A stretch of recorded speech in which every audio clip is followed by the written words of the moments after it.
Hello guys, in this video I am going to show you how to enable Touch ID on the Air China application, but first I just want to mention, don't forget to subscribe to my channel because at 10,000 subscribers I am going to show you my whole YouTube revenue statistics and growth strategy, how to make money online. So let's jump into it. First of all, open the application on your phone.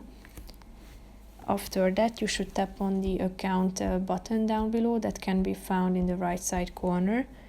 Then tap on settings in the upper left corner of the screen. Then you should tap on security settings and click on fingerprint. Now you should press the home button to confirm your fingerprint. As you can see, it has been successful, so it has been enabled.